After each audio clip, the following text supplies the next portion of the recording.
Right, welcome to Uncensored. Uncensored brought to you by PointsBet. Check out PointsBet's great odds and offers. Download the PointsBet app today and always gamble responsibly. Well, today's guest is a former Australian batsman, one of Queensland's proudest sons, and tell by the coffee cup. Thank you. Loud and proud Queensland, and one of the great characters of Australian sport.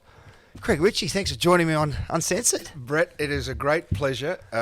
I've been waiting for this for quite a while, mate. Very good. Good to be with you. Not a bad spot here, is it? Northern New South Wales. Brett, ever since I was a kid, I've loved this area. My parents took me on holidays to Brunswick Heads. 1968. Just down the road there, the old highway just past Mawullumbar. My father always tells me the second trip I was 9, and he said, you surprised your mother and I when you said, you know what, Dad, I would love to live here one day, and blow me down. Yeah, here I am. No, it's a beautiful spot. Enjoy the view of Mount Warning. We're leaving shortly, though, as a result of COVID, but no, it's a great spot, mate. I love it. And we'll go back to the start. Stanthorpe, you're born. Yeah. What's Stanthorpe? Tell me a bit about Stanthorpe. Well, where's that? Is that in the Darling Downs? It's on. It's actually on the Queensland New South Wales border. My parents, my grandparents, all lived in Tenterfield and Wallengarra. Yeah. Dad worked in the abattoirs down there as a young bloke. Had to leave school early because of the war. And it's a good story why I was born in Stanthorpe, because one day, to tell you quickly, I think it was in grade 5. My father, he was taken to school and they got there late, and there were 13 kids in the Wallengarra school. He got there late and the teacher threw a wobbly, as they did in those days, and said, no, I'm sorry, he's going to have to go across to the Queensland school for next year because this is full now. 13 kids. Yeah, 13 kids. The school is full. So he had all his mates in the Tenterfield school, or in the Wallengarra side, but the New South Wales side, and they sent him over to the Queensland side, and he had to meet a whole bunch of new kids. And he said it was in that first or second day at that Queensland school, he said, I'm going to be a Queenslander now. So when I came to be born, instead of going to Tenterfield Hospital and born in New South Wales, he said to Mum, no, you're over to Stanthorpe, and you would not meet It's a proud, stubborn man, isn't it? He tells me, though, it's a bit like Barry Muir. You kicked me in the arse, you screwed me over, I'm not going back. I was conceived in New South Wales, apparently, but born in Queensland. But a very proud Queenslander. Mate, yeah, you are a proud Queenslander. And what was Stanthorpe? Obviously a lot of sport growing up. There was. Look, I only had 18 months in Stanthorpe. I don't remember living there because I got a bit crook as a young bloke. The cold weather didn't do me a lot of good. So my father then took a job in Ipswich at the Ipswich Abattoir. I grew up there playing sport and very fortunate. Oh. Plenty of great sportsmen have come out of Ipswich, haven't they? Mate, it was a coal mining town, a real working town. Great rugby league town. And a great cricket town too. So I was fortunate. I had some good coaches as a kid. From Toowoomba in grade 7, father transferred from Ipswich, transferred to Toowoomba in year 7, and then I played most of my cricket there up until I was 17, 18, then moved to Brisbane. There was always cricket. Any other sports as a kid? Because I walk in obviously see the Queensland Maroons coffee cup on. It's like a double whammy on a Seagulls coaster. Oh, mate, what's going on there? I nearly turned around and walked out.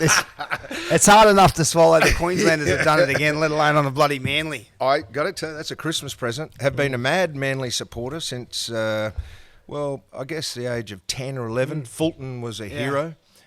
Went to my first test match at Lang Park, Australia v New Zealand, 1968. Famous test match where Noel Kelly was sent off in the first 5 minutes for dropping Robin Orchard.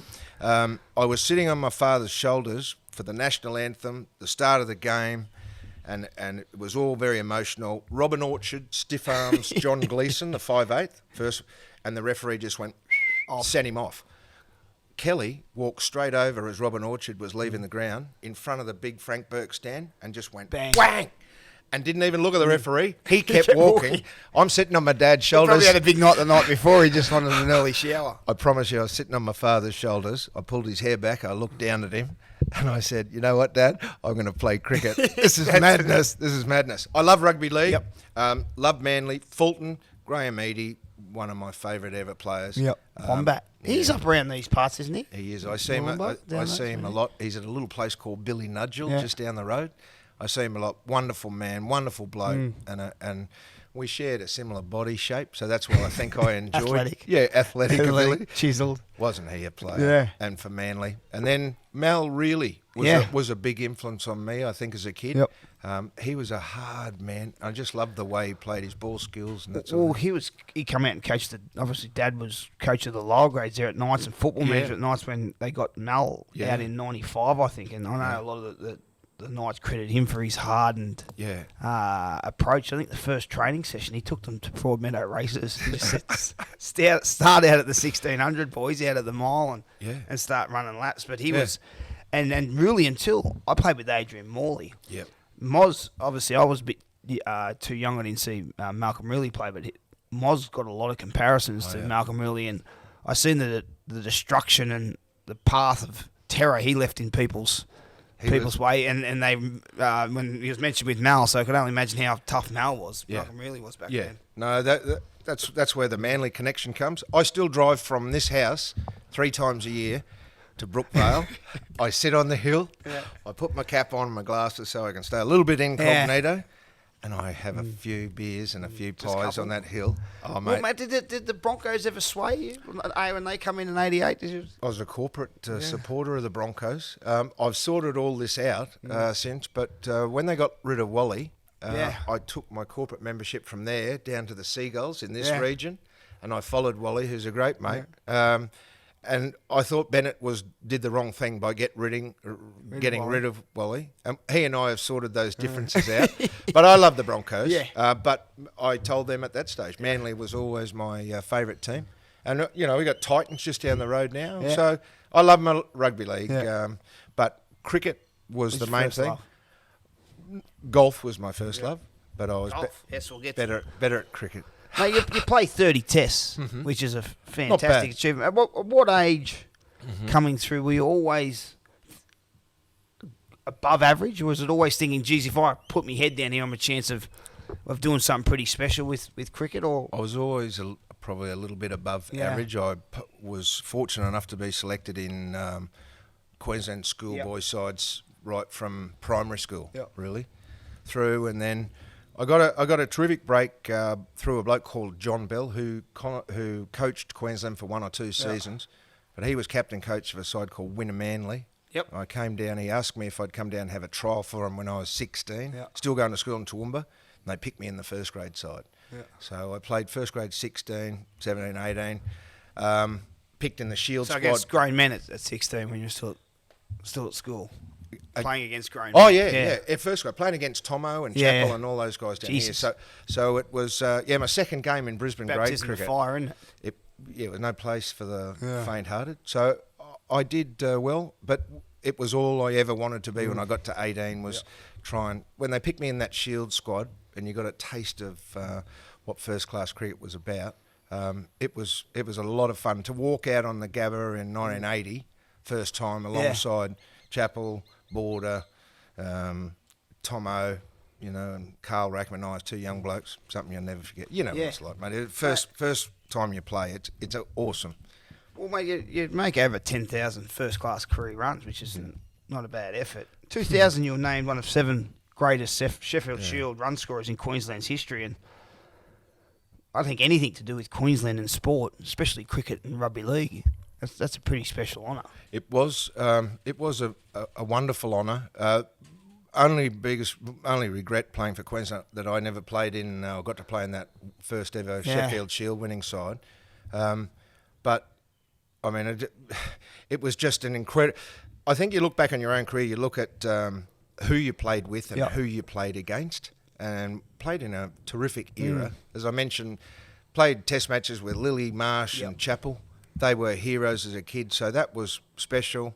And in those days, Shield cricket, the programming was different. So all the test players used to play about 7 Shield games a year. They don't play these days, do they? Don't play at all. So whenever you played Shield cricket, it was tough. I mean, it was like first grade rugby league. You play the best of the best every week. It was, looking back, fantastic. Very fortunate and enjoyed every minute of it. Which debut was at the Tour of Pakistan?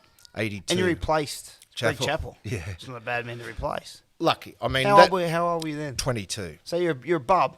Yeah, just how a bub. How was that going in first tour? well, away from home, incredible. different conditions. Incredible. Arriving in Pakistan, I'll never forget, we got there at 4 a.m. in the morning, get off that plane in Karachi, and there would have been 7,000 people there to see us, to meet you. And you drive around, totally different culture. I had never really seen anything out of Australia at that stage, so it was a culture shock. But beside you, you had, again, Kim Hughes, Bruce Laird, Graham Wood, Rodney Marsh on the tour, Ray Bright, old heads, old hard heads, and they looked after the young blokes really well. Incredible experience, and did okay on the tour. But the only reason I got on that tour was because Greg Chappell was unavailable. Well, but I made the most of the opportunity. The only reason I kicked the field goals because the 7 halfbacks got injured. But it's because Peter Sterling was in getting the hip replacement, so they couldn't even pick him. Mate, you make the most of your opportunities. Exactly, and Pakistan different conditions. What were you like as a batsman around those young kids? So I'd imagine cricket in those days, it's a bit like footy. As a young kid, you speak when you're spoken to, you earn your stripes. Definitely. You may be a confident, cocky young kid, but then you get with the big boys and you got, what was it similar, especially when you go on tour? With Absolutely. Look, I was lucky that I was good mates with Alan Border and Tomo, the other two Queenslanders in the side, and they had both briefed me on, right, this is the test rules now. Yeah, you basically don't be talking too much. Yeah. Talk when, and the best way to earn your stripes is to get some runs. So I was lucky. I got 100 in the second test. And I'll be honest with you, things changed a bit then from the blokes too. Don't you? Accepted, aren't you? Yeah, and they talked a bit more and what have you. But it was all about respect for Rodney Marsh and Ray Bright. Who's gone before you? And Kim Hughes. Yeah. And, whilst it was nice to get some interaction with them, you had respect. I learned that in the Queensland dressing room. I had great mentors. Greg Chappell, what a great man. You talk about, the tour. So I can only imagine, being a cricketer, to play for Australia would be a massive goal, a massive achievement. But then to make a century if you're a batsman, and you do that in your second test. It was good fun. That must be, like you said, it ticks all those boxes that you're feeling now. You're contributing. You feel a part of it. But just to raise the bat for the first time for your country at 22. Can shut my eyes and still see the moment that it happened, Brett. It was at Faisalabad, and we were 6 wickets down, and I was in the 90s, and we lost 7, 8, 9 for no score. And I got to 97, and Tomo came in at number 11, and he just walked up to me. Abdul Qadir, a leg spin bowler, who's no longer with us, unfortunately, a wonderful bowler, and a guy called Iqbal Kazim were bowling, and it was turning half a yard. It was turning a long way. Tomo just walked up to me. It was the end of the over when the last bloke got out. He said, "Hey," he said, "I'm going to do my best to get you 100 here," and he said, "Help me out, look for a quick single." So Qadir was bowling, and I remember Tomo played the first one, missed it by about this far, and it just missed the off stump. Then he kept playing forward, and it was terrific. Then he squirted one down to backward square. I got up there, got a single off the last ball, so Iqbal Kazim, so I'm on 98, and he walked up to me before the over. He said, "Don't take a single here, Cap." He said, "Don't muck about, mate." So I can shut my eyes and still see, scratching the crease, Imran Khan was the captain and moved himself up from mid-off because he was spinning away from me and wanted me to try and go against the spin. And I did play a bit by numbers. I said, right, third ball. So I just danced down the track and hit it back over his head. And when that... What do you mean by that, play a bit by numbers? Oh, well, you're making... I decided no matter where the ball was going to be pitched, that was where I was going to try and hit it. And when you're 97, I was seeing them pretty well. So I danced down and sure enough... And that does, when they say you've seen them like Swiss balls, like, it does get to that point when you're in your... Yeah, absolutely. It was turning and... but you're in there for... I'd have batted for about 6 hours at this stage. So, I just danced down and hit it back over the head. But I've got to tell you, that moment... I'd scored a few Shield hundreds, but that moment when it went over and I went... you take a minute to sort of say thank you, and there was no bloody kiss in the helmet, and I never wore a helmet, but took the hat off and said thank you. I acknowledged my teammates who were on the balcony, and for a small second I went, wow, I've fulfilled a lifetime dream. And right in that moment, but then you get on with it. Yeah. Anyway, he clean bowled Tomo the next day, so it was all done and we lost the match. But that's still it's good to see that when a teammate comes on who's obviously a bowler, not named, but his first priority to you is I'm going to help you get 100. That's absolutely. I owe him that test centre. I always say that belongs to Tomo because the previous 3 had been clean bowled for ducks. So Tom had to play those 3 or 4 deliveries, and with his life on the, I'll never forget him. You know, we're great mates, and I owe him that. It's his. Now you got one of the greatest nicknames in Australian sport. Where, and I always find you take the piss out. You know, it's like when there's a young fella comes through, you might take the piss out, but that means we like you. You know, if we're not talking to you, or we don't give you a nickname, we don't like usually you. That means you. How old were you, and who gave you this nickname? Obviously, 15 in the Queensland under-17 side. And it was Fat Cat. It's one of the great ones. Yeah, so it wasn't so much because of my size, but there was a kid in the side called David Pye, Brisbane boy, and he... when I smiled, I had pretty big white teeth, and he said, you know who you remind me of? And I said, who? He said, you ever watch that character on TV, Fat Cat? And I said, no. Yeah, the big Cheshire, Swallow's big Cheshire cat. Yeah. So he said, and I said, don't call me Fat. And as soon as I said, don't call me that, all he did was, so it became Fat Cat. I joke about it now, but I was the brunt of some, because of that nickname, and because I was a pretty big bloke, I was never overweight. I mean, in Pakistan, I came home 79 kilos, but I had a bit of a barrel chest. That shape, you know. Yep. So I start off Queensland 1980, and we talk about political correctness now. You're not allowed to yell out at the cricket or anything. In those days, it was a lot of fun. Some of the comments were funny. Like the crowd would yell out things to me like, if it was a hamburger, you'd have caught it. You know, I used to drop a few catches. I can remember one bloke yelling out one day, and my teammates used to laugh. He yelled out, "Oh, turn side on, Richie, give the grass a chance to grow." And down in Adelaide, this guy yells out at me one day, there's always seagulls on the ground down there. He said, "Stop looking at the seagulls, Richie, it's nearly lunch." So it wasn't a good nickname to have, but... It had nothing to do with that. It was... anyway. Talking about the seagulls, I was reading an article. I said how it must have one off season you got real serious and you were training hard for the next. And they said how my motto now is runs first, lunch second. Yeah. See, every year the press used to... And you'd play up to it. Yeah, and it was a story. They'd say, "Oh, how much weight has Greg Ritchie lost?" I mean, if I'd have lost all the weight they wanted me to lose, I'd have had anorexia. When the one season I sort of thought, right, I'm going to get rid of all this. My father said, for Christ's sake, make yourself super thin and then it'll go away. Yep.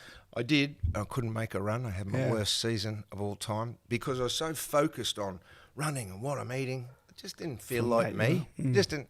And then I just went, no. Well, let's talk about cricket back in those days. What was it like in terms of, if you can compare it to now with the professionalism and on the tours? And obviously now there's a strength and conditioning coach, nutrition. It's a bit of everything, you know. And I'm sure it's the same in a lot of sports. But what were the tours like back then? The tours were fantastic. We used to take a manager, and I never played in a side up until '87 when Bob Simpson, or '86 when Bob Simpson became coach. That had a coach, and nor did I think we needed a coach. So tours were a manager and the captain, and maybe an assistant manager, and their role was to get the bus here and get the nets sorted out, so the nets were available at a time. They'd collect the cricket balls, and the captain run the show. So, you know, I first came into the Queensland team, Chappell's captain, never had a coach, didn't need a coach. He looked after the team. Come into the Australian side, Chappell's the captain, no coach. You know, Marsh, Lilly, Chappell, Thompson in the side, Border. The senior players ran it. Then we got, unfortunately, and I say this in the nicest possible way, but Kim Hughes then retires from the captaincy in '84, so they throw Alan Border in, and he'd never captained anything prior. So he's the Australian captain. He didn't like talking to the press after the game. He doesn't enjoy that. So they go to the man that rescued Australia when World Series were on, Bob Simpson. So he comes back in. And I didn't have a great relationship with him. Don't want to talk about that. But he was a fantastic cricket brain. Yeah. But it became, his way or the highway. And I didn't probably fit the mould because I was a bit of a joker. Yeah. So, but what was cricket like these days compared to these? I don't know how they do it these days. They train 5 days a week. They play the other 2 days. They're doing weights programs. They're doing this. I've been a part of it for a little while, and I think, God, it just gets so stale. I couldn't do. You can't do something 7 days a week all day, and then play our game, which takes 5 days. Yeah. You've got to have some sort of rest, as you would know as a footballer. Yeah, I used to see. I love cricket growing up. Yeah. I loved Warney. I was always Warney. Tried to be Warney when I bowled, and I was Mark Wall when I batted. Yeah. Had no grace like either. Two good ones to follow. And then growing up in Newcastle in New South Wales, it was cricket in the summer, footy in the winter. That's it. And I can remember Warney's hat trick. In the Boxing Day Test at MCG to his 600th wicket, I think, when he runs. That was 10 years later. Yeah. I can remember sitting up watching the highlights of Mark and Steve Waugh over in '95 when we first beat the West Indies for Frank Warren. I loved me sport. Brilliant. Yeah. Mark and Steve Waugh, I think Steve went on and got a double century. Mark and Steve both got. I don't know if it's because there's so much now. There's the one days, there's the big bash, there's or too much? Is it too much, or maybe that? I think it is, and I think too, and it happens in rugby league. I certainly think the political correctness in the world knocks out the characters a bit, and I don't know if I'm with cricket. Maybe the lack of characters in the team. There's no one you can really gravitate to, and that's not having a shot at the players. That's probably the world they live in. They're too afraid to express their. I totally agree, mate. You know what? I hope it doesn't happen in rugby league. It hasn't quite yet, but we've administrated the character out of the game of cricket because we now have match referees. So if someone says something funny to someone on the field and that person says, oh, no, that was offensive, the match referee gets called in, it gets sent to the press, and that bloke gets fined. Now, he's aware, these days, all these young cricketers are aware of the dollar that can be earned outside of the game. So they're all wanting to be squeaky clean for sponsors, and the Australian Cricket Board or Cricket Australia keep it squeaky clean. You know, we've got the racism issues and that sort of thing. There were funny comments, mate, but Brett, it's water off a duck's back. It should be. It was one of it. The game has changed. Is there too much cricket? Turn the television on every night of the year, apart from Christmas and maybe Good Friday, and there's cricket being played everywhere. Can you imagine the thing that we both love? State of Origin, if they played that every week, it'd get stale. It wouldn't be the magnificent spectacle. See, I haven't felt this year, especially the first game down in Adelaide. Yeah. You know, it was November. It's like, this doesn't feel like Origin, you know what I mean? Yeah. Because you're used to it middle of the season. Well, I totally agree. And, you mentioned earlier on, I played 30 tests. If I would have played, and this is not from my point, this is what other statisticians are telling me, had I played in this era, that would be 150. Yeah. It's 5-1, the ratio. So we only played 5, sometimes 4 test matches a whole season. They're playing a couple of series over a summer, aren't they? Over a summer, and then they tour every year overseas, whereas we played 4 or 5 test matches a year in Australia, and every 4 years we went to England. And in between that, we may have done 1 every 6 years to India, 1 every 6 years to Pakistan. And then New Zealand every... So you 3 tests. You played very little cricket. And it kept you fresh. But most importantly, it kept the crowd, the fan fresh. And the other thing we have now is we have a test team, we have a T20 team, we have a one-day team. So people... You mentioned characters. People knew Richie Benaud and Bob Simpson and Bill Lawry like they were household names because they were a part of our lives. Yeah, I feel ashamed that I can't name the T20 side now. I can name Steve Smith, obviously, and now Painey is the Australian captain, and I love this Pat Cummins. He's good, isn't he? He plays well, and our Test players are starting to get a name for themselves. But T20 and 50, I go, who are these kids? And sometimes I see them play and go, oh, I don't think I need some of them. It's changed a bit. Their athleticism amazes me. There's catching and throwing it back. So they train for that. The fielding has improved unbelievably. The bowling has slowed down. Yep. And the batting has meant that you won't see any technically graceful as Chappell, Mark Waugh, Steve Waugh, and you don't see any of the gritty border players or that sort. And you know, the Warren and the Merv Hughes, the big Dennis Lilly, the Rodney the characters. Yeah, and that's it. So from that point of view, it's a little sad. But to watch it, the athleticism of it, and you know, reverse sweep. If I'd have reverse sweep, I'd have broken a leg. I couldn't, and they'd have had to get a forklift to pick me up off the ground. I don't know how they do it. Well, I remember speaking to one cricketer I love watching, Chris Lynn, Queenslander. Yeah, what a player. Yeah. It was last year. He was down when I was at Fox Sports before I got sacked from there.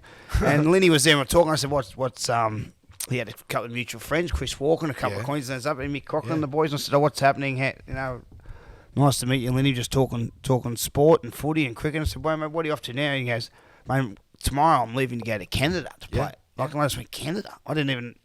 I think play cricket. That's what I'm saying. Like that, in terms of there's something everywhere. There's a competition anywhere. Who would have thought, Brett, 10 years ago, 15 years ago, that a cricketer of Chris Lynn's ilk, and I think he's one of the most remarkable strikers of a cricket ball I've ever seen, that he could make significant, let's say, in excess of $3 million a year, and never play with a red cricket ball. Unbelievable, isn't it? Well, fantastic. Now, he's smart because and if I could make that sort of money out of playing cricket and specialise in one area, I think he's very, very smart. I remember watching that BBL game.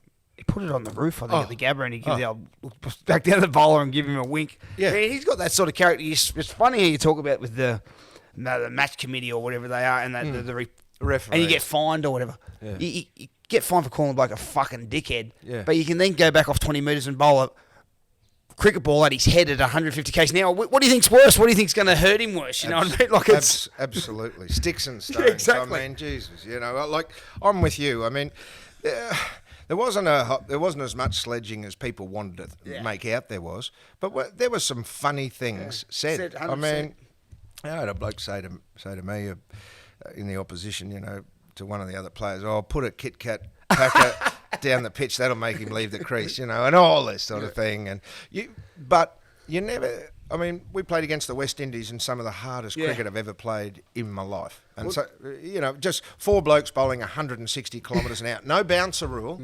and get in you, and they would hit you. You would come off with bruises everywhere.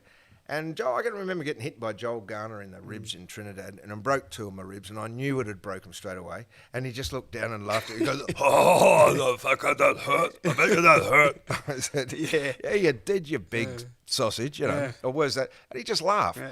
They would come into the dressing room straight away and have a beer with you. So they don't go into each other's dressing room now. There's no camaraderie. I think that's sad. Mate, well, you mentioned while we're talking about the West Indies, that period of the 80s, that's possibly, you know, you can put that 80s... early 90s West Indies cricket team up against any sporting team in the world for dominance. You talk about Joel Garner, you got Malcolm Marshall, Ambrose Walsh, just to name a few. What was that like as a batsman? Well, and then two, how do you combat that? How do you know, it's like facing Warne and McGrath. You see Warne off and then you got McGrath. Like, how do you... There's so much strike. There was no. If you get over one, there's the next one. How hard is that mentally? Not only for individuals, how does a team face it, but how does an individuals face that? It grinds you down. I played 2 series against them, one here in Australia and then one in the West Indies with local umpires in the West Indies, which is scary. A bit like the Grasshopper when he was coached to Queensland. Well, insofar that their culture over there is it's all bouncers and hooking. The crowd love it. The umpires love it, the players love it, and that's what they're growing up on. So you got these 4 blokes, as I said, they're 160 mile an hour. So Holding and Garner Holding and Garner used to open. I batted at number 3 for the entire series. I went in 3 test matches after they cleaned blood off the pitch in the first over with sawdust. You know, they put the sawdust down. So Mark centre, Michael's standing back there again. And you no helmet? No helmet. And in it comes. Whoosh, I was a bit of a hooker anyway, so I did it. The short stuff they were doing me a favour. So, but it wasn't terrific fun. But after a while, it wears you down because of the field placements they could have when they were allowed to bowl the length that they were allowed to bowl. See, it was all between waist and chin. Now it's very hard to play a cover drive like that. So it wears you down. It wears all the players down. and you play 5 test matches. So, we drew the first one at Guyana. We thought, oh, yeah, we drew the second one at Trinidad. And we're holding our own. And then we lose in Barbados. And it just go, as a batsman, gosh, the only way I'm going to get runs is to hook and pull. And I used to try and take them on. And that was my theory for the test series. Well, as soon as they worked it out, I did well in the first test, did well in the second test and third test at Barbados. And then in the second innings at Barbados, their whole tactics changed to me. So Clive Lloyd just said, right, so from the first ball, batting at number 3, so I go in after Graham Wood, broken arm. Well, you better get that claret off there before. So, yeah. So I go, first or second ball, just go, bang, pull shot over here. So 2 of the slips come out, so I get a deep mid-wicket on the fence, and I get a deep backward square. And I've got Desmond Haynes standing here. So if you want to play, and I've got a cover to there, no mid-on. So from there to there, in front of me, I don't have a fieldsman. And I go, well, I know what's coming. So then they just bowled at me, short. So this is your options.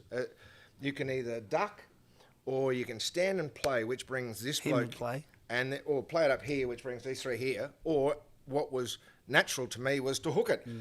So I'm either going to have to hook between him, and at 90 mile an hour, it's hard to get it. But after a while, you might get 20 or 30 or 40 and hit him. But if you're getting 4 and over, sooner or later you're going to miss Q1. So the rules are different now, aren't they? You can't have that many. 2. So back there you could just as many as you want. Yeah. 4 and over. Hey, don't make any mistake. Hogg, Rackerman, Alderman, Lawson did the same to Greenwich, and it was a bouncer-a-thon. It was not a fun time to play as a batsman.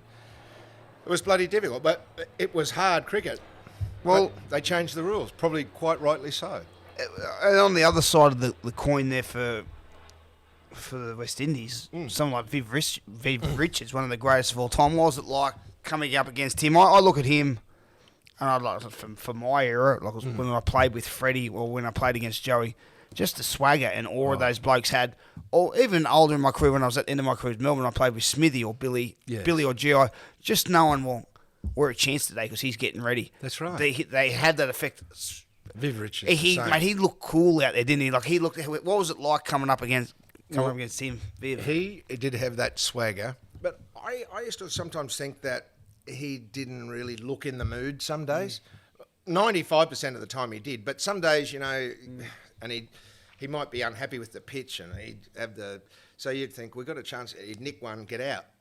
When he came out and you thought, Jesus, this is flat, Viv could, if he's in the mood today. For instance, Antigua is home ground against us in 84, 178. He was in the mood. You reckon? And when he teed off, I mean, I look back and go, that's one of the great innings I'd ever seen. Some of the shots he played and the disdain he had for the bowlers. Carl Rackerman took the second new ball, never forget this, bowled 2 balls of his over with the old ball. The new ball's due, so he, warm up again. Right, give us the new ball. First ball, the new ball. Viv just stood there and went and hit it, nearly took his head off, and it went straight back and hit the sight screen, which was a concrete structure on the ground, solid.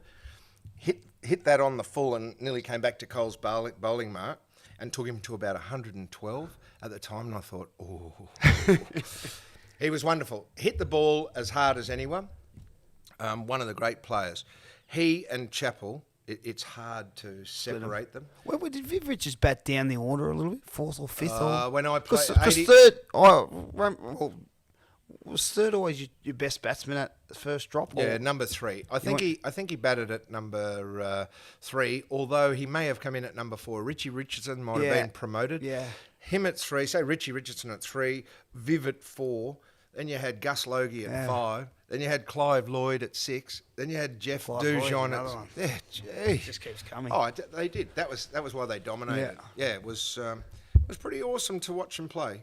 We talked too much about them. See, I think that was it. We were all in awe of them. Yeah. But at 160k all day, how could you not be in awe of them? And you said it wasn't a fun time to play in terms of the bouncers. No. What was the Caribbean like? I'm sure it was a fun time to tour. Jesus. The only thing that ruined a great trip was 5 test matches to play. and they didn't go the full 5 days a lot of time. Back in '84, magnificent place to go. And as I say, imagine a 12-week trip. You start in. We went to a place called St Kitts. Yep. And we had a week in St Kitts. And then we went to Guyana, which is not the best part of the world, but was still fun. Then you start to go. You go to Trinidad, Barbados, Antigua, Montego Bay. Sounds like a Beach Boy song. I know. It was Montego. unbelievable. And you know the other thing, the crowds they are the most intelligent cricket crowd because they love their cricket. And if you go out there and play a few shots, they love you. Walking around the street, people would just buy you beer. What happened there, man? You like the hook shot? Look, Andy Robert, he's going to get you. Andy Roberts, another one, isn't it? Oh, dear. Tell me some of your... Well, league, there'll be roommates. Did you have rooms by yourself or you had roommates on tours? Wayne Phillips was my roommate for the first 3 or 4 years. I spent more time in a bedroom with Wayne Phillips than I did with my wife in the first 4 years. He's a great bloke, wicket keeper, wonderful player, scored 100 batting at number 7 for Australia against the West Indies at Barbados and hit every one of those blokes we've been talking about out of the ground. Really talented player. Mince pie is not great. His eyes went on him in the end, or that was the excuse he used. But no, he was my roommate. And then I roomed with poor old Dean Jones in '86 in India for the whole tour. Is that where? Correct me if I'm wrong. And I'll go on to Alan Border after this, but the famous innings from Dino. Yeah, was that 210. Yeah, and he was crook and he was spewing everywhere. And yeah, was it true? The very sensitive and soft-hearted and I'll give you a cuddle, not a kick up the arse. AB goes when he instead of feeling sorry for him, he goes get me Greg Ritchie, get Fat Cat out here in Queensland. He doesn't need him. Was that true? Jones was in a bad way. He'd run a 3 and then he'd have a huge chuck on the side. I mean, it was so hot. So and then he was going down to sweep him. I mean, he's about 170 at this stage. And every time he'd go down to sweep, he'd cramp up. And he'd just fall down. They'd have to get... So it was interrupting the game. So AB just to gee him up. And probably half serious. Said, listen, just retire, Herb. We'll get Fat Cat out of here. You know, stop. Jesus. Get a tough Queenslander. So Jonesy stood up. Got 210. He was in a bad way. He got in the dressing room. He collapsed. Yeah. He, passed out. He... got rid of all his bodily fluids on the floor. They were really worried. They got drips into him pretty quickly. But the good part about it from my point of view, I think it was day 2 or the test match, he was in hospital for the next 4, so I had the room to myself. So I said, good on you, Dino. Thanks. No.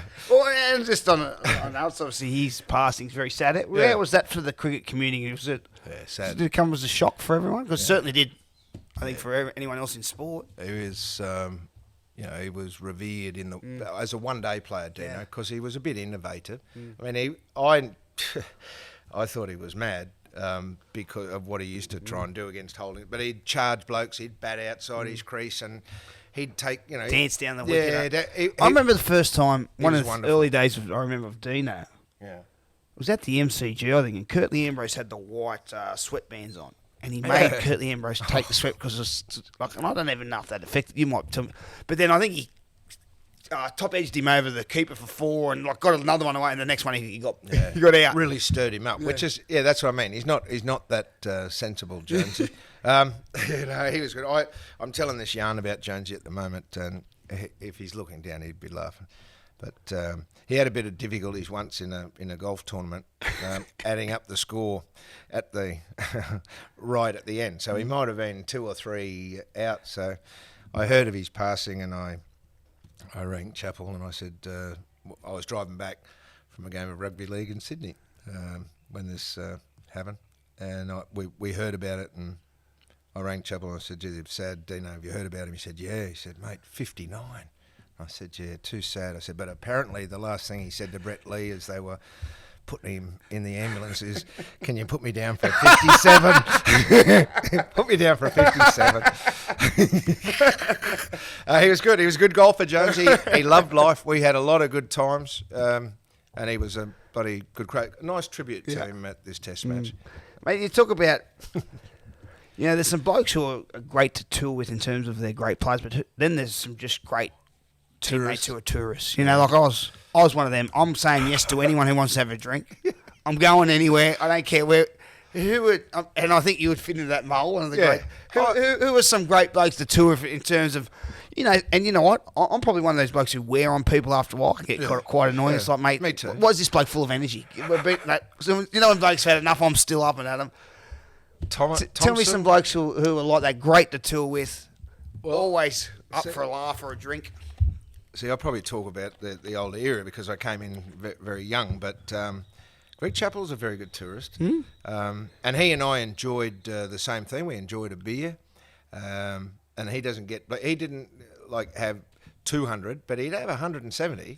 He'd be up there. Yeah. But he loved his golf. Yep. But I think one of the greatest blokes I ever toured with, and one of the funniest blokes I ever played with, was Jeffrey Robert Thompson. The fastest wit of all, and he would do anything. Yeah. And he was known all around the world, so he could get into any place. I remember Tomo and I were standing in Stringfellows one night in London. In London, yeah. And George Michael was Tomo, and Jeff goes, "Hey, Cat." We had the game off, so we had come back from Gloucester, and we had the team room in the Waldorf, so we got a week's golf in front of us. But over night time, we thought it was kind of nice to check out the site. So we're at Stringfellows. As you do. And the bloke, the head, there's a line 30 yards. They see Tomo, the blonde locks, come up, boys, we're in there. So we're standing at the bar, as you do, having a drink, and he goes, "Hey, Cat," he said, "that's that bloody bloke from Wham, just beside you." And I said, "Wham, well, George, what's he?" And I turned around and I said, "Oh, yeah, it's George Michael. He's probably two, from here to the camera." And I said, "Oh, yes, no problems." I was more interested in what was happening, who was standing beside Jeff, And he goes, and next minute, so I'm facing Jeff, George Michael standing behind me here. Next minute, Jeff goes, Jesus, mate, turn it up. George is having a bit of a schmouse with another bloke. "Jesus, turn it up, mate." And I'm saying, "Shut that." And he got quiet. "What? Shut up." "Jesus, turn it up." Wouldn't go good these days. Oh, mate. But he was funny. He had an answer for everything. He just loved to. In the West Indies, he'd go fishing on the days off. He'd take a surfboard out, and if you sat down and had a drink with Jeffrey, it was fun. It was great fun. What was the best place to tour? Just if you could, England. We still went on the. And how long were the 5 months? 5 months Yeah. Tour. Half a year tour. That's outstanding. You're away from your missus for 5 months. Oh, mate. I should have taken up cricket. And listen, and the thing was, the wives were allowed to come and visit you, but they couldn't stay in the same hotel. Was that something from AB? Yep. And which was from the years before. But I think when Ricky took over as captain, he allowed the wives to stay in the same hotel.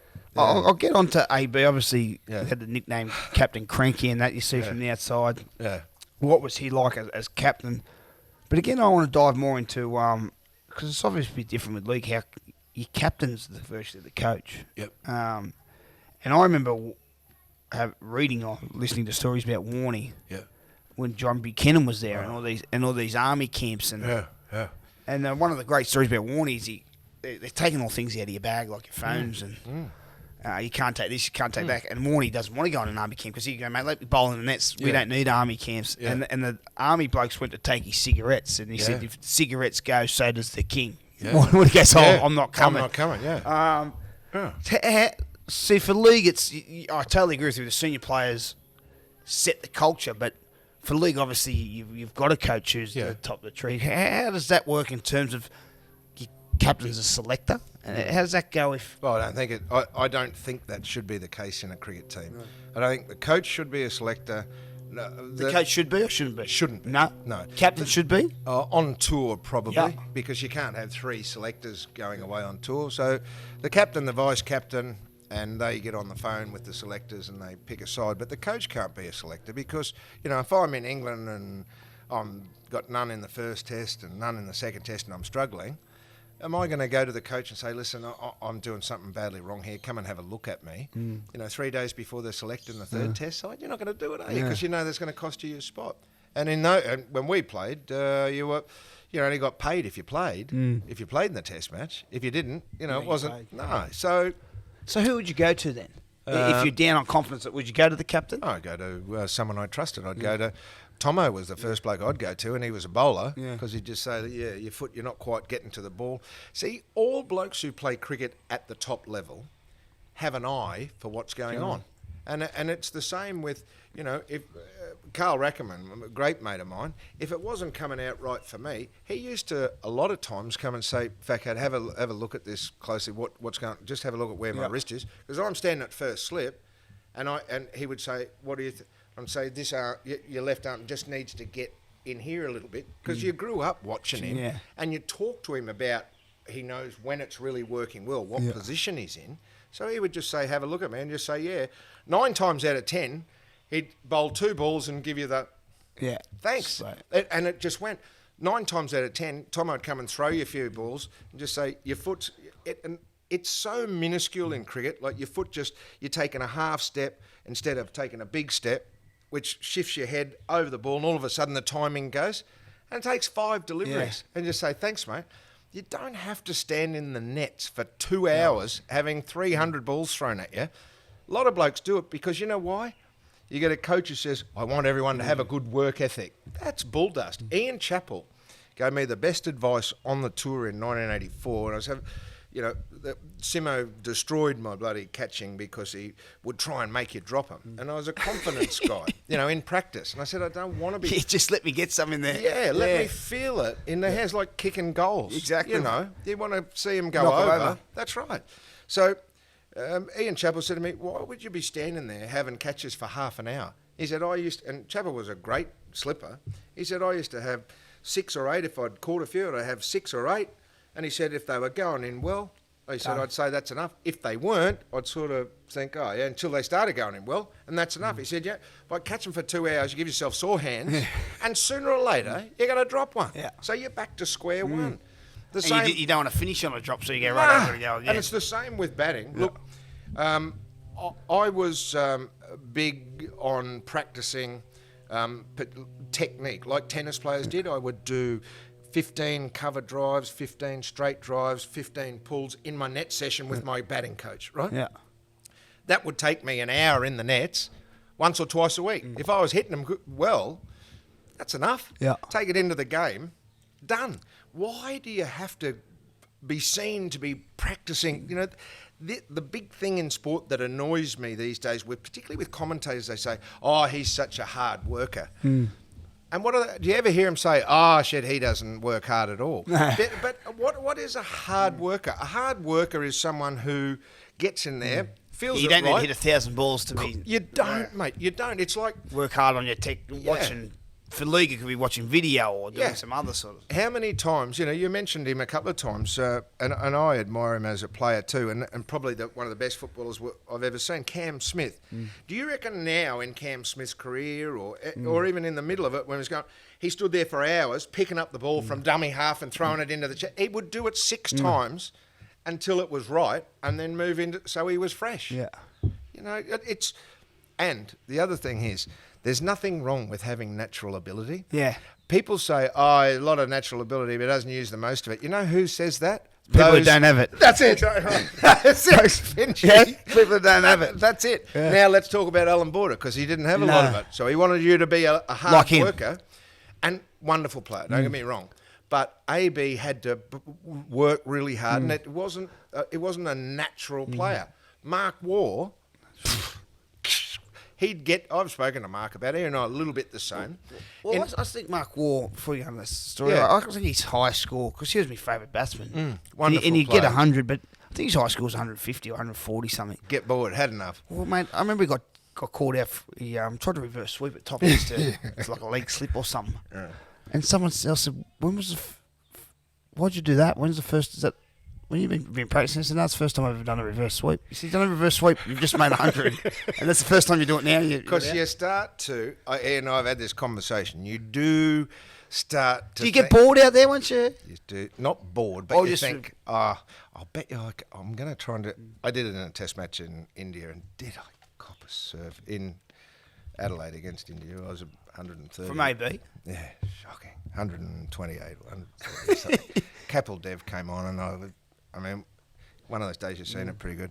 Anyway, I backed away and tried to hit him over the top of cover for 6 and nicked it. Richie Beno even said, that is an extraordinary shot. And he's out. Off the ground. Border just gives it to me. Make him get you out, make him. I mean, we are 4 for 500. Yeah. Goodness, what difference? So he was like, if you didn't knuckle down and grind out your next 100, like a bat like he was. A bit like that, but not all the time. I mean, but it's like the coach we have now, Justin Langer. He's not a gifted player, and his success in cricket came as working so hard. 100 push-ups, 100 this. Now, if you asked Ian Botham to do that, he'd knock you out. Or he'd do what Warney did. He just wouldn't do it. Shane Warne, you've heard what he said about. Buchanan was a coach that wanted to do all this left field stuff and all that. You know why he had to do all that left field stuff? Because he didn't have the credentials to be able to teach the guys anything about cricket. But great manager of men, to some. Where Warne says, he didn't teach me one thing in the game. When you have coaches who aren't really naturally gifted, and I'm not saying you have to be naturally gifted to be a great coach, they worry me with some of their comments. Wayne Bennett, on the other hand, I think his record says it all. But he would offend some guys, but he doesn't make people do stupid stuff. He gets that Alan Langer, Wally Lewis, G.I. and these guys are naturally gifted. Yeah. Let them go. Or gets this bloke likes a beer and he may be mucking around, but he'll be serious come game. That's it. He's like, especially Wayne, he's great with dealing with different personalities. Yeah. So I think that's what worries me about in sport is that these guys get these coaching jobs, and all of a sudden they become a person that you go, well, hang on a second, he wasn't like that. That's why I can't be a coach. We go, boys, we're not drinking. Hang on, mate. Yeah, you didn't miss a drink for 15 years. Yeah, I mean that's probably why I wouldn't be a terrific coach either, because you knew who you played with. Like I knew Wayne Phillips used to be a bit like Alf. He would throw up before he went out to bat.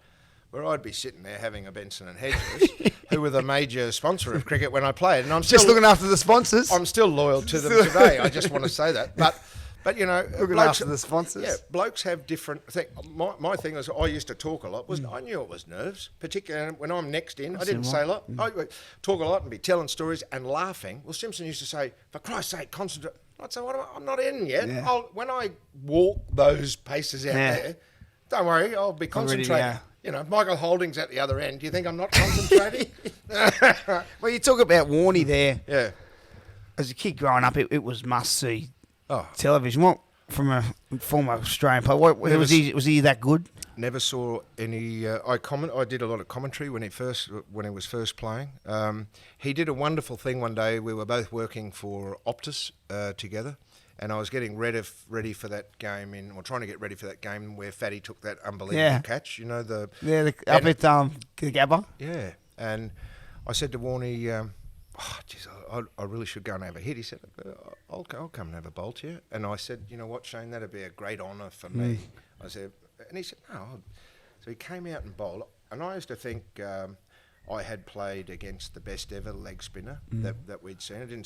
Tiger O'Reilly was very good, but Abdul Qadir from Pakistan was a great bowler.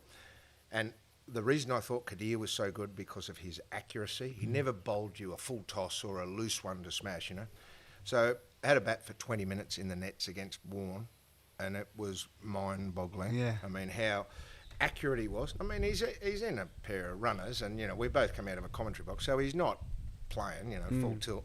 And it was just, and the spin and all the rest of it. And, I mean, it was wonderful to see. But as a commentator, when he played, he could do things with the cricket ball that we haven't seen before, and I don't think we'll see again. I just obviously in the Big Bash where he commentated his wicket, he called it what he was going to bowl, and even I think it was one of his last Ashes series. I think it was back over here when we won 5-0 after we'd lost for the first time in years in England. We come back. Yeah. I think it was the second test in Adelaide, maybe second or third. Yeah. And Peterson, who had quite a good record, said he would never get bowled out around his legs Warnie would bowl him out around his legs. Well, sure enough, on day 5, at this stage, it looked like it was going to be a draw. Yeah. And Warnie came out, bowled Peterson around his legs. And then they fell apart and we chased down 100 or whatever and won from a point we never thought they could win. And this was what I loved about Warnie. I remember the World Cup in '99 when he was like, as much as he loved to dart, and this is what we were talking about earlier, he loved to dart and a good time. You know, you could see the fire and competitiveness in him, especially in that tour in England when we got beat. Yeah. You know, I remember I was mates with Michael Clark, and he was saying how Warnie's marriage was falling apart at the time, and he'd be on the drink his minibar every night, and then he'd come out and get 5 for the next day. Yeah. You could just see the way he carried the boys, because I think McGrath got injured, he rolled his ankle on a ball. And Edgbaston. So as much as you love that character and the partying, but the fire and the competitiveness and the competitive juices he had was outstanding as well. Finchy, I did a lunch only last week at Burleigh Bears Rugby League Club here on the Gold Coast with Ian Healy. And it was so cool to listen to Ian talk for 20 minutes about keeping to warn. And just what you said during the Big Bash commentating, Ian said that was the amazing thing out in the ground. He said not loud enough so that the microphones back then would pick it up, but he'd be commentating to the blokes that he's bowling to, saying, yeah, I thought you would play that shot if I bowled you that. Now, I'll tell you, and he'd be hit for 4. Yeah. He'd say, now, I'll tell you what I'm going to do. I'm going to bowl you exactly the same one. Let's see if you can hit this one for 4. Same one. So this is the same, exactly, it's going to be the leg spinner, same length. Ready? And the bloke would be, and Heels used to just say, and Healy said, I didn't know what he's going to bowl. Yeah. So that bloke's, but you'd be thinking, what's he trying to do? So sure enough, next ball, he'd bowl the same ball, and the bloke would be careful and just hit it back, and he'd say, you weak bastard, you're weak. Oh, now I'm just going to get you out because I know you're not thinking correctly. And he said he'd play with their minds all the time. Remember that Darryl Cullinan? Yeah, the South African. Did he have to go see a psychiatrist? Not that there's wrong with that. Yeah. I go see a psychiatrist when I finish my session. He's on the couch and I'm wearing the white jacket. I'm ending up charging him. They're great. We'll never look. He wasn't he a breath of fresh air for the game, Shane? But I remember, I think it was in a Sydney test. It was the last ball of the day. It could have been day 2, day 3. Warnie brings Heels down. They have a big fucking mothers meeting in the middle of the pitch. Yeah. Go, like, you know, the umpires have to hurry him up, get this last ball. Gets the last ball and they get him out. I think he either bowls him or elbow or something. Won't be caught behind. And they find out, well, fuck, what a mastermind. They've come up with this plan. They speak to Healy after and go, what do you get, Cody? He goes, no, just ask what we'll have him for dinner at the end of the day. Just playing mind games. The bloke thought and watching it on television looked like here comes this big trick shot and he gets him out, but all he did was ask him what you having for dinner. See, if I was the coach of the Australian cricket team right now, I would have Shane Warne in there talking to the bowlers or any spin bowlers.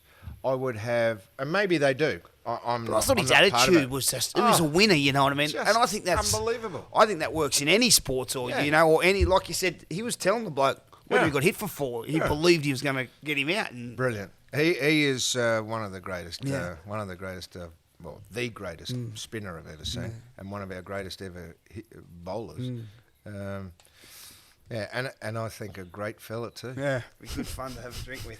Well, I look at pictures of Liz Hurley and I just he's say doing all right, probably one of the luckiest men I know as well. Yeah, he's one of the greats. That's probably why he's one of the greats as well. Now, for me, changing course back to yourself. Growing up, now before I knew as a kid growing up, before I knew Greg Ritchie, the cricketer, I knew Greg Ritchie as Mahatma Coat. So growing up as a rugby league, tragic. You know, Thursday and back when I was growing up in the 90s, there was no Foxtel, so there's no 24/7 footy shows.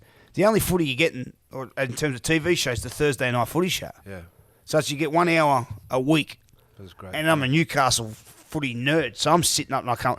Next minute comes on our screen's Mahatma Coat. Yeah. Now, I don't know if it's politically correct these days. It isn't, unfortunately. No, unfortunately not. But, wow, what an impact. Did for a few years. He was, mate, that was some great stuff. Where did that come from, first of all, and how did it eventually find its way on a football show? Well, few questions in there. First up, I'd like to tell you it was my idea. It wasn't. It was the idea of my late great mate of mine, David Hooks. Yep. I was a regular on his show in Adelaide, as I was captain of Queensland in 1989. This is when Mahatma started. I give Queensland give India a real smashing at the Gabba, and I'll cut to the chase. I get fined for some comments I've made to a few of the Indian batsmen. Hooksy rings me on the Tuesday, and he says, "Cat, it's Hook. We used to go away on holidays together, our wives, and so we're close mates." He said, "Come on the show, tell me about this stuff. They've fined me," and all. I said, "I'm not allowed to." Like, "Oh, come on, mate." I said, "No, I'm not doing it, Hook. I don't want to." So he says, "Yeah, fair enough. How'd it go?" And I said, "La, la, la." So he rings back 2 hours later. He says, "Hey, Cat, it's Hook." I said, "Mate, I haven't changed my mind." And he said, No. He said, "This is just rubbish." He said, You do that Indian accent." And I said, "Yeah, that's how I got into trouble." Yeah, we have a laugh about that. He said, "Why don't you come on and pretend to be the Indian cricket manager?" And I said, "Did you make up the name?" Yeah. So we agreed to do it. So 5 o'clock, live to air, Thursday, 1989 in November. He comes to me in the last commercial break, the 30-second ad. He said, Cat, what's this bloke's name?" So I said, "Mahatma Coat." Where did you pull that from? Oh, it's an old Indian gag, but I knew it. So thinking he won't do it. He won't say that, surely. So I hear him come back on. "Ladies and gentlemen, welcome back. KG Hooksy here with you, 5AA drive time." Queensland gave India a bit of a shellacking up there on the weekend, KG. Yeah, they did, Hook. He said Queensland captain Greg Ritchie got himself in a lot of hot water. We tried to get Greg on the show, wouldn't come on. KG said, "No, that's sad, Fat Cat. We like Fat Cat on the show." He said, "But KG, we've managed to track down the Indian cricket manager. He's going to let us know what Ritchie said. Good afternoon to Mahatma Coat." Now, I had the phone up like this, and I'm thinking, will I or won't I? I'm so pleased I had the intestinal fortitude to say, I will. So, look. So I go, "Yes, hello, Hooks, hello, Cunnington. Ritchie was using dirty words to us. He was saying, he was calling Gillip Wensaka cock. He was asking Sachin Tendulkar, had he ever seen a pair of titties? Sachin is only 17. He asked him, did he ever feel ladies' public hair?" So I go on for 10 minutes. You see. Then I say, "Anyway, goodbye and bugger me." So that 5 minutes later, a producer rings up. He goes, "Fat Cat, unbelievable." He said, "The phones have lit up." And no one knows. No one knows it's me. Yeah. So I'm doing a bit of this. Brisbane had a footy show going. Brisbane had a footy show, and I forget how someone in there knew I did it. It might have been Kevy Walters. Anyway, so I started to do I did a video, a cricket coaching video, which was brilliant. When I say brilliant, I shouldn't say that, but it was very good.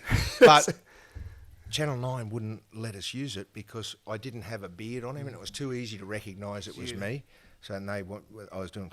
So anyway, long story short, I do about 4 weeks on the footy show in Brisbane. Fatty sees it and says to Gary Burns, "Have a look at this." Yeah. So Burns, he said, "Oh no, Brisbane, we'll take him down here." So we had 4 years. Well, it was Fatty, Blocker, Sterlo, and Mahatma. 4 of the most fun years I've ever had. Well, I remember Mahatma doing the YMCA on me. You know, the best one we did. No, there was 2 that really stand out. Were you coming up with your own gags, own material? I used to write it on the Tuesday and Wednesday. Channel 9 would find me the footage, but we'd have an idea of where you're going on. Yeah, because there'd be local issues that happen in rugby league, and then there'd be stuff. But it'd be what's happening in the world of sport. Now, there was a young lady called, she was a tennis player, Mary... Monica Seles, no. Mary Joe Fernandez, no. One of those, but she kept wearing short skirts at Wimbledon, and they were bagging her. She was a good sort. So Mahatma... Mary Pierce, maybe? Mary Pierce. Yeah, that's her name. It's not Mary. Yeah, I think it was Mary Pierce. Yeah, French woman. She was French girl. That's it. And long blonde hair. Yeah. You know, good She won. I think she won. She won. She was number one in the world at some stage. So that they really gave her a hard time in English papers. And this is getting to the footy. So I come down to the footy show on the Tuesday. I used to go for 2 days in Sydney. I said to Rory, the producer, I said, we've got to do something on this Mary Pierce. And I said, why wouldn't we just say, Wimbledon had just finished. I said, why wouldn't we create a scene where Mahatma's having Mary Pierce out to his place in Australia for a bit of R&R because she needs it. Yeah. And he said, yeah, that's good. And I said, I've thought about this. And I said, why don't we just have a nude in every shot? And he goes, nah. And then we run it by Burns. And he says, well, if you filmed it correctly, you know. So we had this model that agreed. She was so we went around Sydney and we filmed her at every spot with Mahatma coat. Mahatma's nude as well. No, Mahatma's dress. Oh, but she was nude. But she was nude in every shot. So we were on a tandem bike. She's got the long blonde hair. That's cool. So you only ever got to see her behind. But side on, you could see, and there were gratuitous. So we went. What was Mahatma's reaction to that? Oh no, Mahatma just thought it was normal. So that, had to stay straight. But we took her to the golf range in the centre of Sydney, and you saw all the crowd go, Jesus! What's going on here? Oh, the wild reel was fantastic. And the other one was, they took me out here. It was at Coolangatta. Mahatma's going to join the Lifesavers. So they made a big donation to the Cooley Surf Club. And I went out in one of the rowboats. In your full kit. Yeah. And we get up here, it's about an 8-foot surf. And I go, and Rory says, I don't, because they'd flown all the crew up to film it. So Rory says to these blokes, I've only got one suit, so we got one chance. And the guy says, well, Jesus, I don't know. So he says, well, I'll just let you know so I'm up the front of the boat because I'm going to get least wet. Yeah. So I'm in the number 1 position. And he said, can you row? I said, yeah, it'll be all right. So we have a bit of a practice. He said, you'll be right. He said, now go like... So we're standing there. And the worst thing is you can't see it because you look at me. And he when says, you're going out. Yeah, going out. So and you're at the... I'm up the you're top. Hitting the... Yeah, so I'm hitting getting the you waves. first. Well, yeah, but he's going to keep me, Yeah. So he says, righto, go! So, and we go, and you can feel you going up. And they were monsters. Anyway, we got out there, and they're in a rubber duck filming it. It was all terrific. And we get back in, not wet. And Rory goes, well, that was pretty easy. I'm thinking, that was scary. He says, well, just do one more. Sure enough. No more. Yeah. We didn't do any more. But it was an awesome time. Gary Burns, Mr. Packer. Yeah. Mr. Packer and David Leckie. I call him Mr. Packer. I just can't call him anything else. Australia misses him. What a great man he was. And great for cricket, obviously. We owe everything to him. Every cricketer who's earning the money they are today should thank James and Mr. Packer. And great stories around him. And obviously, the legend grows in time, but you hear the stories of them. He was wonderful.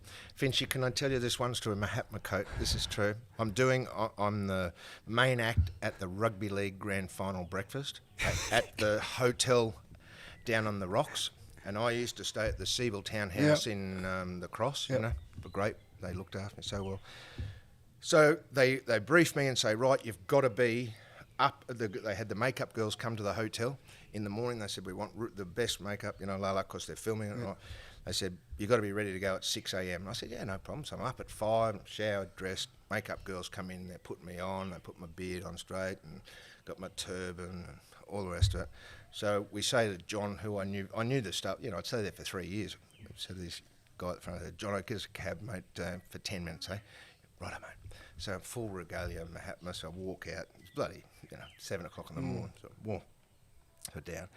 I get in the taxi, and it's an Indian Sikh guy in the taxi. And I think, John, what are you doing? I said, oh, hi, mate. Anyway, he says, where are you going? And I said, the hotel at the Regent at the Rocks, yeah. So we get down, we go down the Woolloomooloo, and he starts about 2 minutes into the trip. He says, you think you're funny, don't you? And I can see he's not happy. I said, no, I'm sorry. No. I said, it's just, Indians are similar. You think you're funny, and now he's losing it. So set of traffic lights down Woolloomooloo, past that Woolloomooloo pub. Yeah. And now he's doing these ones at me. Oh, this way. in the backseat, Haywood. He says, I will kill you. And like this, Jesus. So I can see the rocks are 500 metre up that way. Just get out. So I said, so I'm out. You know, it's an all-nighter at the Woolloomooloo with those. So I jump out, Mahatma! Come out and have a beer. And I'm going, no. And blokes are rushing out. So 7 in the morning. Yeah, so now I've got to run to the hotel. I get there and Rory, the producer, where have you been? I said, fuck. I tell them what happened. He won't believe you. So they give me one rehearsal. The breakfast has started, you know, but one rehearsal said, right, you're on. So I go out and it's a full house sitting right from here to that pot plant, 8 feet in front of me. Kerry. And Arco and Johnny Quayle sitting at the main table. Finchy, it went off perfectly. Yeah. I always remember on that particular occasion I was standing in front of the lectern and it was the first time I'd ever been aware how much my legs were shaking. I was shaking and I was trying to look at... Because big KP was... And I looked over him, but on a couple of occasions, I saw him laughing. And that would give you a bit of extra moment. Oh, you beauty. Mate. But Channel 9 were fabulous. That was a great time. You know, Fatty's so skillful to host that show. And don't worry, Fatty gives the ideas if he doesn't know what's going on. Mate, he is so clever. You know what? I he is when so I clever. retired in 2013, I was at 9 for 3 years. Yeah. Doing some stuff at the footy show. I always say it takes a smart man to play the fool. You know, you look at something like Seinfeld. Yep. That went for 9 years. Yep. It's a half-hour show, so it's about 22 minutes of actual footage. Yeah. And it goes for how many episodes? 12 episodes a season? Yeah. Fatty's doing 20, 30 episodes. Unbelievable. On the one subject of live television for an hour and a half for 23 years. Yeah. And he'd go... so clever. And he'd go, he'd do the old, the camera. He'd talk here and that camera's on. Yeah. Went to an ad break and he looked at me and goes, Finchy, I've been on the same gag for 23 years. Yeah. And they're all in stitches. Do you reckon I can see that big bright red light there that, he goes, or you're just throwing a head wobble mate, and gets him every time. And he makes it takes a smart man to play the fool, I'm pleased. And he was great. And he was great to work with. Yeah. Because, again, not only from what he's done in post his career, but, mate, he's captain Australia, captain Queensland. You know, like absolutely. He just coached Queensland. Coached Queensland one of the before this great year victories. Like this year, as long as like '95 is one of the biggest underdog stories ever. But it being a footy tragic, that sometimes get overshadowed because of what he's done post career and the character he plays. But I loved working with Fatty, and he was just too smart. Clever. He'd give you a little wink, and the crowd would be, it'd be looking here, and the camera's there, and in that, and it's the old head wobble. The camera loved him. And he was very good, as you say, at playing the bit of a buffoon sometimes. But I'm with you, mate. I think so much more accolades should come his way for 23 years 100%. To do the same show.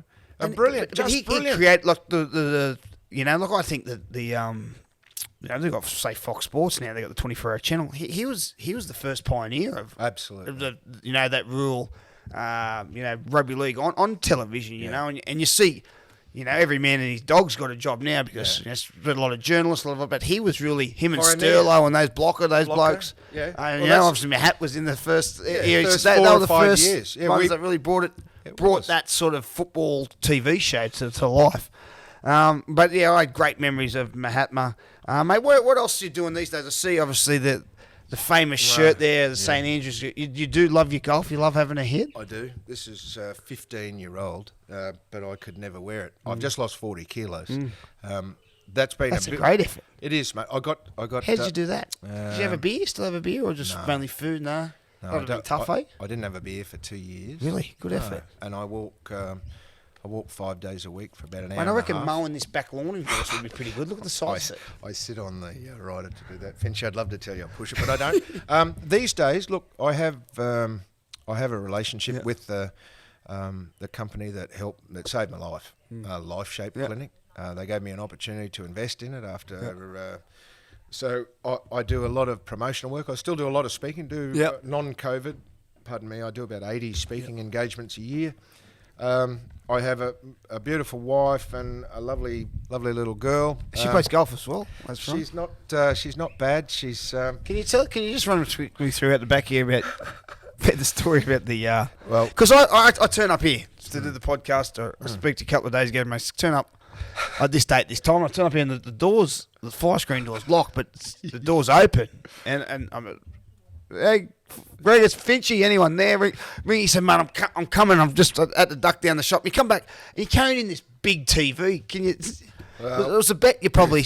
You're thinking now you wish you never made. Never made. The youngster, he had a bet. We're moving house, so she gets up there, gets a new TV, and from the little tee out the back, she's going to perhaps follow in her mother's footsteps, and she hits the golf ball pretty cool. So we said to her... But your backyard's how long? It's 95 yards you got to the back. Yeah. And then the trees are about 40 metres high. And what'd you say? If you can get them over the trees... So you can hit the driver... When you can hit the driver over the tree, I get your coloured TV set. How long ago was that? Did you say that? 3 hits ago. Yeah,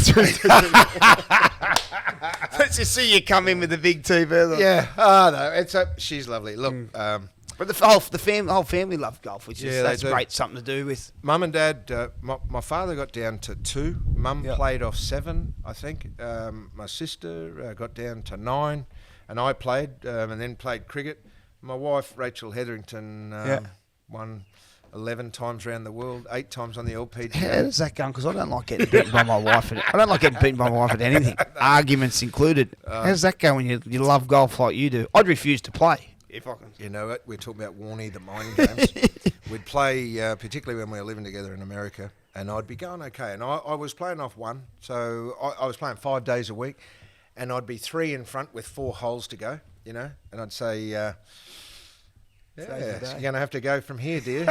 And she'd say, what? Because 2 of the toughest holes are in this. I know you're going to hit 1 in the water at 17. You always do. And you'll probably 3-putt from when it's up the back at 18. So I don't really have to do too much. She said, you were the one that don't let the mind games get... Yeah, sure enough. Sure enough, it used to happen. I beat her once. How frustrating was that? No, she's a wonderful player. But, yeah, she's good. She's doing no more golf, so I don't have to play against her anymore. So... life's pretty good, mate. It's not a bad part of the world. That's one of the other reasons I love being here, Finch, is because this balcony and the voice echoes. And when we won the State of Origin series this year, I'd be happy here because you're in New South Wales. I am, and I get on the back and I just give 3 big loud Queenslanders until Annie and Rachie come out, give me the red card and get me. Well, inside. Mate, to the annoying of, I'm sure which annoys your neighbours, you've had a fair chance to do those Queenslanders quite a bit of late. I think of only 3 years in the last 15 you haven't. But no. They were special this year, weren't they? They were good, and they've got. I'm going through thinking of my best moments of the year this year, and Munster's game 3. Oh, it's up. You know, I remember Wally, but not as so much as I remember Lockyer and Thurston and you throw Andrew Johns, Fittler. You can put any dominant performance that game there, and sort of his back end. His season was brilliant. Was good, Munster. Yeah. You know what? It's probably a better season. Still good. He's got high standards. Sure. But mate, his final series, and when all the chips were on the table, his grand final, and then obviously gets knocked out in Origin 2. So that's comes back game 3. Brilliant. Mate, I've never seen a dominant performance like that when. For a side that is virtually, lacks experience, big game players. That try set up where he kicks it 3 times in 2 plays, man. That's unbelievable and brilliant. I thought, and for us New South Walesmen, I know Honey pretty well, and it's like, fuck. Yeah, here comes this next wave of and there's Harry Grant and these next waves of young fellas that I thought his performance was not as the same as Munster's, but all of a sudden, from being touted as the worst side in 40 years and, just not the same natural ability as we spoke about before. And that's what it's all about. That's what these people saying it's the worst side because they're comparing it on natural ability. But natural ability don't win. They can't. But you know what else? From a side that when we started before State of Origin last year, they're saying, well, Queensland just doesn't have the spine anymore. We don't have a Slater. Pongier's out injured. Munster, Cherry Evans not in their best form. The hookers are worry. All of a sudden, after a series, this is what happens with Queensland a lot over the years. I've seen it happen a lot. The emergence of potential superstars. Harry Grant, I thought, was magnificent. And anyone tailored for State of Origin. Cherry Evans drove the ship around. Munster at 5'8", and the young fellow played at fullback. Brimson. very, very quick. And we got a bloke called Kalen Ponga. They're going to be So all of a sudden, no spine, good spine. Look you out. know what? This is no disrespect to Kalen. Sometimes I think one of Billy Slater's greatest assets was individually he was outstanding. Yeah. But he checked a lot of things at the door in terms of ego because that didn't suit the team. You know, his ability to push forward on every play with the forwards and then get out the back to do the sweep play, then the energy he'd expend. And I thought Brimson's like that. Sometimes I think Ponga, the next step he's got to take in his game, he can just sort of sometimes, I'll just wait out here for the big play instead of being on, and that's development games. I was like young Brimson, he's like a Slater where he's at you every play. If there's an offload to be had. And he's quick, mate. He's quicker than what and sometimes like a Harry Grant, mate, anyone who's had anything to do with the Storm, they've known about this kid for years. Yeah. Like 3 years ago, you were saying, mate, if he wasn't at Melbourne, he's starting hooker at any club. Yeah. No, so this year comes out of the ball, everyone goes, where's he come from? But he's been ready to go. And like you said, mate, next year, mate, if I'm Damien Cook, I'm looking over my shoulder at Grant he could be the Australian hooker. Yeah. That's But I think the thing that it's been good was people, I think, anticipated an origin dominance by New South Wales for the next 5 years. Quite rightly so. Look at the team. I mean, the fullback is just a genius, The halfback's a wonderful bloody player. You've got forwards there. But all of a sudden, it's just come back to the equal. But don't you agree, Brett? Every year, even though it was played in November, the state of origin gets faster. It's quicker. Faster. Bigger and stronger and quicker. Bigger and stronger. It was crazy too. I love it. This is how dumb we are at New South Wales. Why give Queensland... So what, if they're the worst team in 40 years, good, don't say anything. Not when the last game's at the Cauldron. And all of a sudden, I tell you, where's the bloody Premier up here? Everything's borders closed, but last game we'll open the gates. Hey? No social distancing needed. You can't have more than 2 people at your house, but it's 50... And I said to him, I said, mate, I don't care how bad they're going. Queensland, how bad you think that... They're playing in front of 50,000 Queenslanders. Yeah, it was incredible. And we down in New South Wales, we give them ammunition by saying they're the worst. It's like when we finally won in 2014. We sit there and go, the dynasty's over. And I'm going, dynasty is not over. Dynasty's a period of time. The streak's over. So what do? We say it's over. They're done. He's come out and win the next 3. Or Hammer Smith saying he's not running enough. Smithy comes out a couple of years ago and runs 120 metres. We just don't learn. No, we don't learn. But anyway, all good. But mate, I want to thank you for having been great, me and Ellie here. And it's a beautiful spot. One good thing about it, I can say, it's in New South Wales. That's about all we've got at the moment. Told you I love Northern New South Wales. Never get any arguments. That's Northern New South Wales. It's beautiful. But mate, thanks for your time. I appreciate it. And great mate, looking forward to catching up for you again. Are you having a beer these days, or you? There might be one in that machine in there. we might have to keep this. Might be a 10-hour podcast. But mate, thanks for having us here. It's a beautiful spot. And thanks, mate. Great pleasure. Thanks. Great to see you. I hope to talk to you soon. Great, mate. Thank you so much.